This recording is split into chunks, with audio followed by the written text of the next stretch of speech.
Hello students, आज हम differentiability का ही टॉपिक ले रहे हैं।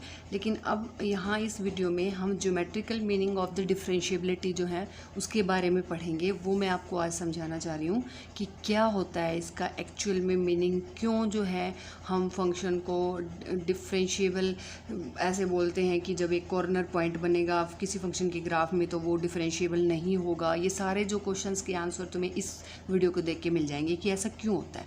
देखो, जो ज्योमेट्रिकल मीनिंग होता है डिफरेंशिएबिलिटी का वो ये होता है कि हम किसी भी फंक्शन कोई भी फंक्शन हमें गिवन है, उसके हर एक पॉइंट पे अगर एक यूनिक टेंजेंट अगर खींच पाएंगे, अगर हर एक पॉइंट पे एक यूनिक टेंजेंट हमें मिल जाएगा तो फंक्शन जो है उन हर एक पॉइंट पे डिफरेंशिएबल हो जाएगा। अगर हमें कोई भी ऐसा पॉइंट फंक्शन के अंदर मिल गया जिस पे एक यूनिक टेंजेंट हम ड्रॉ नहीं कर पाएंगे तो वही पॉइंट जो है उस फंक्शन को वहाँ पे डिफरेंशिएबल नहीं करेगा, वहाँ पे फंक्शन डिफरेंशिएबल नहीं होगा उसी पॉइंट पे। ठीक है, अगर सारे पॉइंट पे हो जाएंगे तो सब पे वो डिफरेंशिएबल हो जाएगा। अगर एक पॉइंट भी हमें ऐसा मिल गया तो हम ये बोलेंगे function is not differentiable at this point. Okay, और देखते हैं वो कैसे होता है, क्यों होता है। यहाँ पे देखो, मैंने एक फंक्शन का यहाँ पे ग्राफ ड्रॉ किया है। ठीक है ना, ऐसे ये फंक्शन कंटिन्यूस, पता है आपको डिफरेंशिएबल फंक्शन कंटिन्यूस तो होगा, तो ये एक कंटिन्यूस फंक्शन मैंने लिया। अभी मैं देखती हूँ इसको डिफरेंशिएबल दिखाने के लिए मुझे क्या क्या करना है, क्यों मुझे टेंजेंट चाहिए इसके पॉइंट पे। तो मैंने कोई भी आर्बिट्रेरी पॉइंट उठा लिया, यहाँ पे ए उठा लिया। A is a arbitrary point, पूरे आप एक से कोई भी उठा सकते हो। ठीक है ना, जो रिजल्ट मैं इसके लिए प्रूव करके दिखाऊंगी वो सबके लिए ही हो जाएगा क्योंकि ये एक आर्बिट्रेरी पॉइंट है। तो मैंने ए उठा लिया, कहाँ पे, x इक्वल टू ए पे। ये पॉइंट जो है मेरा ए है, x इक्वल टू ए पे। ठीक है, अब देखो मैंने इसके लेफ्ट में और इसके राइट में ये अगर x इक्वल टू ए है तो लेफ्ट में x equal to A minus H होगा, क्योंकि h जो है वो बहुत ही छोटी क्वांटिटी है, हम लेफ्ट में। बच्चों, लेफ्ट में होने का मतलब है हम इस पॉइंट की नेबरहुड में ही हैं, ऐसा नहीं है कि बहुत ज़्यादा डिफरेंस हो जाएगा। अब ये आपको लग रहा है ये बहुत ज़्यादा है, ये इसलिए है क्योंकि मैंने आपको समझाने के लिए, एक तरह से आप कह सकते हो, मैंने इसको जूम किया हुआ है। ये बिल्कुल क्लोज है, बिल्कुल ही क्लोज। ठीक है ना, अब उसमें तो समझाया जाता नहीं आपको, तो इसलिए मैंने इसको थोड़ा सा ऐसे दिखाया है कि आपको क्लियरली जो है दिख जाए और आपको समझ भी आ जाए। ठीक है, तो ये लेफ्ट में है a माइनस एच, और अगर हम x इक्वल टू ए के राइट में जाएंगे तो a प्लस एच मिलेगा हमें। ठीक है, ये हमारे x वाले पॉइंट हो गए। अब आपको पता है x एक्सिस है ये हमारा और ये हमारा है y एक्सिस। आप सबको पता है x की वैल्यू यानी कि domain of the function x axis के अलोंग लेते हैं और उसकी जो रेंज आती है फंक्शन की, यानी कि f(x) हमें क्या मिला, यानी कि ये f(x) वाई एक्सिस हमें क्या दे रहा है, एफ एक्स की वैल्यू, है ना। अब एक्स, अगर एक्स की वैल्यू मैंने ए रखी तो मुझे ये वाई पे क्या मिलेगा, एफ ए मिलेगा। अगर मैंने एक्स की वैल्यू ए माइनस एच रखी तो फंक्शन में एक्स की वैल्यू ए माइनस एच रखते ही क्या मिलेगा, एफ ए माइनस एच मिलेगा, है ना। वाई एक्सिस पे एफ ए माइनस एच, इसी तरह एफ ए प्लस एच। तो यहाँ पे मैंने ए बी सी दोनों के कोऑर्डिनेट यहाँ, तो ए और बी और सी की तीनों की वैल्यू मैंने यहाँ पे रख ली अलग से ही, ताकि यहाँ पे हमारा ग्राफ जो अच्छे से क्लियर दिखाई दे। ठीक है ना, इसमें ज़्यादा जो है कटिंग वटिंग सी ना हो। ठीक है, तो यहाँ पे मैंने ये हमारे देखो ए पॉइंट के कोऑर्डिनेट हैं, ये एक्स एक्सिस, ये वाई एक्सिस कोऑर्डिनेट, ये एक्स कोऑर्डिनेट, ये वाई कोऑर्डिनेट, एक्स कोऑर्डिनेट और वाई कोऑर्डिनेट, है ना। एक्स की वैल्यू ए रखी तो एफ ए आ गया, एक्स की वैल्यू ए प्लस एच रखी तो एफ ए प्लस एच आ गया, एक्स की वैल्यू ए माइनस एच रखी तो एफ ए माइनस एच आ गया। ठीक है, ये हमारे इनके पॉइंट्स हो गए। अब मेरी बात सुनो, यहाँ पे ये जो ए बी कॉर्ड है ना, कॉर्ड है ये। ठीक है, ये ए बी जो मैंने यहाँ पे कॉर्ड खींची है ये थोड़ा सा इस टाइप से, देखो इसको भी मैंने जूम कर रखा है यहाँ पे, ये इस तरह से है। ठीक है, वो वहाँ पे देखो बिल्कुल स्मॉल सा गैप दिख रहा है, लेकिन ये अगर हम इसको जूम करेंगे तो ये ऐसे दिखेगा, ये ए पॉइंट है और ये इस तरह से, ये कॉर्ड ही तो है। ठीक है ना, तो ये यहाँ पे ए बी जो कोड है मुझे इसका स्लोप चाहिए है। अब मुझे बताओ बच्चों, अगर कोई दो पॉइंट किसी लाइन के दे रखे हैं, जैसे ए बी लाइन के अगर मुझे 2 पॉइंट्स गिवन है तो क्या मैं इसका स्लोप निकाल सकती हूँ। आपने 11th क्लास में स्ट्रेट लाइन में यही तो पढ़ा था, अगर 2 पॉइंट गिवन है तो हम स्लोप फटाफट निकाल देंगे। तो हमारे पास वही स्लोप जो है यहाँ, वो वाला ही स्लोप का फॉर्मूला यहाँ पे अप्लाई होना है। मुझे स्लोप ऑफ ए भी निकालना है, वही y2 minus y1 x2 minus x1। ठीक है ना, वो ये आपके x एक्सिस y एक्सिस पे, तो दोनों पॉइंट्स के कोऑर्डिनेट हमें गिवन है। मुझे y2 की वैल्यू पता है, मुझे y1 की भी कोऑर्डिनेट है ये। ठीक है ना, ये हमारा x1 y1 है तो ये x2 y2, इस टाइप से कोऑर्डिनेट मैंने इनकी वैल्यू पुट करी। तो F A plus H, y2 मेरा क्या था, एफ ए प्लस एच, ये रहा, ये देखो। और ये y1 कितना है मेरा, एफ ए है, और एक x2 कितना है मेरा, ए प्लस एच है, ये रहा। और मेरा x1 कितना है, a है, ये मैंने सारा यहाँ पे पुट कर दिया, ठीक है। यहाँ से ये a से a कैंसिल हो गया, हमारे पास ये क्या आ गया, हमारे पास ये स्लोप मैं यहाँ लिख लेती हूँ, ये आ जाएगा a plus H minus F A upon में h, ये आ गया भाई, ये slope of the A B, slope of A B हमारे पास ये आ गया। सिमिलरली हमने स्लोप ऑफ द कोड ए सी, मतलब इस लाइन का ए सी का स्लोप भी निकाल लिया, वहाँ पे भी हमने वही फॉर्मूला अप्लाई किया। अब यहाँ पे F A minus H minus में F A minus H minus A से ए कैंसिल, ये आ जाएगा हमारा। इन दोनों का स्लोप हमारे पास आ गया, इस ए बी का भी और इस ए सी का, दोनों कोड का हमारे पास स्लोप जो है, इन लाइंस का जो है स्लोप हमारे पास आ गया। अब मैं अगर इस h को इतना छोटा कर दूं, इतना छोटा कर दूं, बिल्कुल ना के बराबर h को मैं टेंड करवा दूं 0 को, ठीक है, तो ये h क्या था, h इनके बीच का ये डिफरेंस ही तो है h। देखो x यहाँ से लेके यहाँ तक क्या था आपका, ये at x equal to a था, हम इसके लेफ्ट में गए तो हमने h घटा दिया, छोटी सी क्वांटिटी है ना, स्मॉल क्वांटिटी h ही तो है ये। अगर मैं इस h को और क्लोज ले आऊँ, और क्लोज यहाँ पे बिल्कुल इसको घटाती चली जाऊँ, मतलब इसको मैं बिल्कुल इतना छोटा कर दूँ कि ये बिल्कुल a के पास आ जाए, है ना। तो आप मुझे ये बताओ, तो ये क्या, जो अब देखो जो देखो एक मिनट, मैं तुम्हें एक चीज़ बताती हूँ। मान लो ये आपका सर्कल है, ठीक है, आपको सर्कल की कोई कोड ऐसे दी है, इसको मैं ऐसे क्लियर कराती हूँ।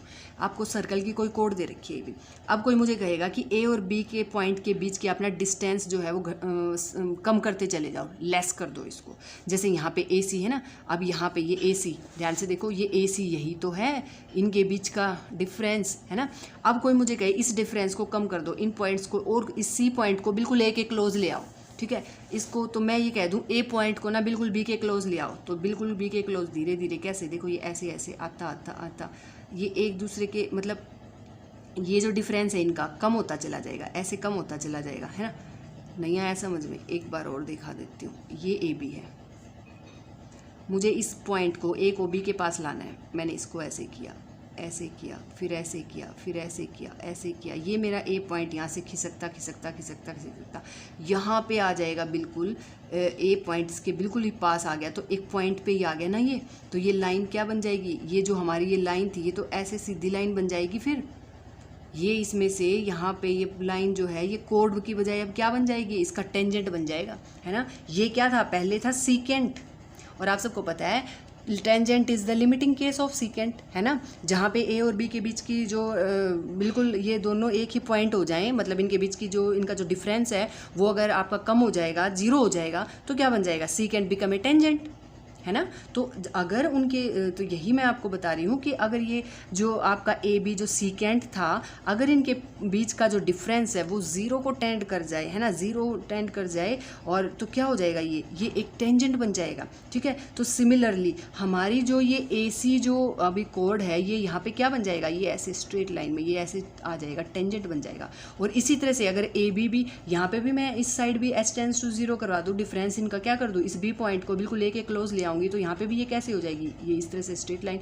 और अब मुझे एक बात बताओ, ये जो थी आपकी, ध्यान से देखो, अब ये एक लाइन हो गई, यानी कि ए सी और ए बी क्या हो गई, ये दोनों एक में ही कॉन्साइड हो गए, दोनों एक ही, मतलब अब ये एक सिंगल लाइन बन गई, ये एक टेंजेंट बन गया एट द पॉइंट सी। अब ये वाली सिचुएशन हो गई, यहाँ पे ये वाली सिचुएशन हो गई, ये आपका ए पॉइंट है, ये आपका सी, और ये अब ये क्या बन गया, ये एक टेंजेंट बन गया, ठीक है।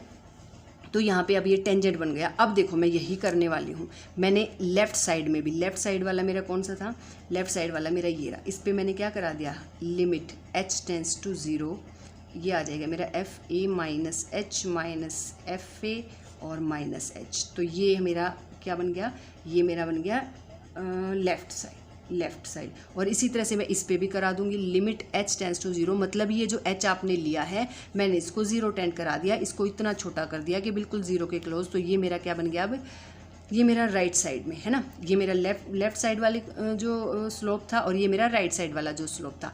अगर ये दोनों स्लोप अब इक्वल हो जाए, देखो बच्चों, ये मेरे स्लोप थे ए सी का, और ये मेरा ए बी का स्लोप है, ठीक है। अब ए सी और ए बी अगर दोनों एक ही लाइन बन चुके हैं, दोनों कॉन्साइड हो चुके हैं, दोनों एक ही लाइन बन गए, अब मेरी ये BC लाइन जो A को कंटेन किए हुए है ये एक लाइन बन गई, क्योंकि AC और AB ये दोनों एक ही लाइन में कॉन्साइड हो गए। तो अब मुझे बताओ एक बात कि जब मैंने H को टेंड करवाया 0 को, तो ये ठीक है, एक लाइन बन गई, एक ही लाइन में दोनों लाइन्स कॉन्साइड हो गई, ठीक है। तो अब ये जो स्लोप, आप मुझे बताओ कभी ऐसा हुआ है कि एक लाइन का डिफरेंट स्लोप हो? कभी ऐसा नहीं हो सकता ना कि किसी भी एक लाइन का, मैं बोल दूं ये एक लाइन है, इसका यहाँ तक तो स्लोप कुछ और है, यहाँ तक कुछ है स्लोप, तो ऐसा पॉसिबल नहीं है। लाइन का स्लोप, अगर एक लाइन है, ठीक है, तो उसका स्लोप एक जैसा ही रहेगा। ऐसा नहीं है कि आपने उसको 2 पार्ट में डिवाइड कर दिया तो यहाँ तक कुछ स्लोप है और यहाँ तक कुछ नहीं। लाइन अगर एक है तो उसका स्लोप भी एक ही होगा। तो ये मेरा लेफ्ट साइड वाला स्लोप था, ये मेरा राइट साइड वाला स्लोप था, ये दोनों इक्वल होने चाहिए क्योंकि अब ये एक ही लाइन बन चुके हैं। तो ये क्या होगा, ये दोनों क्वांटिटी इक्वल हो जाएंगी, ये दोनों स्लोप क्या हो जाएंगे, इक्वल हो जाएंगे। और इससे क्या होगा, अगर ये इक्वल हो जाते हैं, अगर ये इक्वल हो जाएंगे तो एक मिनट, अगर ये क्वांटिटी हमारी इक्वल हो जाती है, limit h tends to 0 FA plus H minus FA upon H equal to limit h tends to 0 FA minus H minus FA equal to minus H। अगर ये मेरे 0 हो जाते हैं, ये मैंने वैसे, ये मेरा लेफ्ट था, ये मेरा राइट था, कोई नहीं, अगर दोनों मेरे इक्वल हो जाते हैं, ये कब इक्वल होंगे, जब आपके पास इस A पॉइंट पे ये टेंजेंट ड्रॉ हो रहा है। यानी कि अगर एक फंक्शन के आर्बिट्रेरी पॉइंट को आपने लिया था और उस पॉइंट पे आपने क्या ड्रॉ कर दिया, एक टेंजेंट ड्रॉ कर दिया, ठीक है, इट मीन्स वो फंक्शन डेरिवेबल हो गया। क्योंकि अभी हमने यहाँ पे प्रूव किया है, क्योंकि उस पे वो टेंजेंट, अब कोई मुझे बोलेगा कि आपको क्या पता ये टेंजेंट ही है, टेंजेंट अभी यही तो बताया हमने। स्लोप हमने क्या करा था, AC और AB का स्लोप लिया था, ठीक है, और हमने क्या कर दिया, इस H को टेंड करवा दिया 0 को। तो ये H जो हो गया, इसका डिफरेंस जो है अगर वो खत्म हो जाएगा बीच का, तो ये एक ही लाइन में कॉन्साइड कर गए, है ना। ये मैंने अभी समझाया आपको कि सीकेंट था पहले, तो हमें हमारी सिचुएशन ऐसे दी थी, वो सीकेंट था, पर धीरे धीरे क्या हो गया, वो टेंजेंट बन गया। क्यों, हमने ये डिफरेंस को खत्म कर दिया, हमने इस डिफरेंस को बिल्कुल 0 बना दिया। तो उससे क्या हो जाएगा, ये ऐसे बन जाएगी एक लाइन, ठीक है ना। और किसी भी लाइन का स्लोप जो है ना, हमेशा पूरी लाइन का स्लोप एक सा ही रहेगा। तो लेफ्ट साइड और राइट साइड जो हमारी आई थी, दोनों का स्लोप, दोनों लाइंस का स्लोप एक ही, क्योंकि अब दोनों एक ही लाइन बन चुके हैं, स्लोप इक्वल हो जाएगा। और हमने ये बता दिया कि ये क्या हो गया, ये तो एक टेंजेंट हो गया, ठीक है ना। अब ये क्या हो गया, ये इस पॉइंट पे ये इस पॉइंट पे टच कर रहा है, ठीक है। तो किसी भी सर्कल पे ही लगा लो, सर्कल पे तो आपने पढ़ा है, अगर कोई भी लाइन किसी सर्कल को एक पॉइंट पे टच कर रही है तो वो क्या है, वो उसका टेंजेंट ही है, और ये इसका टेंजेंट ही है, ठीक है। अब तो यहाँ से ये, और ये कंडीशन किसकी होती थी, जब फंक्शन, हमें कोई फंक्शन डेरिवेबल दिखाना होता था, तो यही कंडीशन तो बताते थे हम। ये हमारा राइट हैंड डेरिवेटिव होता था और ये हमारा लेफ्ट हैंड डेरिवेटिव, तो इसीलिए तो इसको इक्वल करते थे हम, है ना। अगर ये दोनों इक्वल हो जाते तो हम क्या कहते, फंक्शन डेरिवेबल हो गया। तो यहाँ से भी यही बात हुई ना कि यहाँ ये कंडीशन आपकी यहाँ से ही आई है। वो फंक्शन डेरिवेबल क्यों हुआ था, क्योंकि अब जो है उस पॉइंट पे हम जो है टेंजेंट ड्रॉ कर सकते हैं, हमने टेंजेंट ड्रॉ कर दिया, तब जाके ये कंडीशन आई है। और मैंने बोला कि जब भी किसी फंक्शन के किसी भी फंक्शन के पॉइंट को, हमने किसी भी आर्बिट्रेरी पॉइंट को लिया और वहाँ पे अगर मैंने टेंजेंट ड्रॉ कर दिया, इट मीन्स फंक्शन इज डेरिवेबल।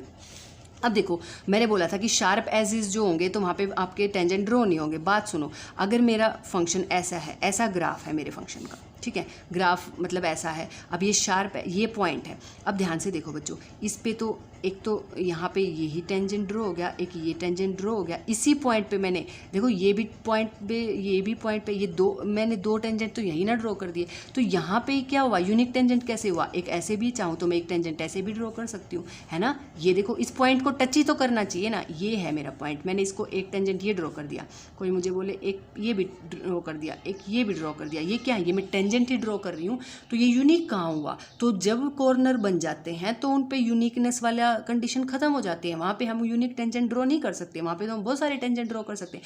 लेकिन अगर ग्राफ ऐसा होगा जहाँ पे शार्प एज नहीं बनेगा, तो हम एक पॉइंट पे सिर्फ एक ही जो है टेंजेंट ड्रॉ कर सकते हैं। और अगर हमने यहाँ पे कहीं और लिया तो वो पॉइंट हमें चेंज करना पड़ेगा, और हर एक पॉइंट के लिए तो अलग अलग एक यूनिक टेंजेंट होगा ही, ठीक है। तो जहाँ पे भी शार्प एज आएगा वहाँ पे फंक्शन डिफरेंशिएबल नहीं होगा। उसके पीछे रीज़न ये था। ओके, ये हमारा ज्योमेट्रिकल जो है मीनिंग है डिफरेंशिएबिलिटी का, जिसको हमने यहाँ पे समझा है। हम ये कह सकते हैं कि differentiation of a function is the slope of the tangent drawn at A point, है ना। और उस फंक्शन अगर किसी भी पॉइंट पे फंक्शन डिफरेंशिएबल है तो उस पॉइंट पे जो टेंजेंट का स्लोप होगा, ठीक है ना, वही तो डिफरेंशिएशन होगा उस फंक्शन का। और हम किसी भी कर्व पे जितने भी पॉइंट होंगे ना उतने ही अलग अलग टेंजेंट जो हैं ड्रॉ कर सकते हैं, ठीक है ना। तो हम यहाँ पे क्या कहेंगे, ये भी बोल सकते हैं कि हर पॉइंट पर स्लोप डिफरेंट होगा, क्योंकि हर पॉइंट पे टेंजेंट भी डिफरेंट होगा, इसलिए स्लोप भी डिफरेंट होगा। तो हर पॉइंट पे उस फंक्शन का डिफरेंशिएशन भी अलग अलग होगा, ठीक है। तो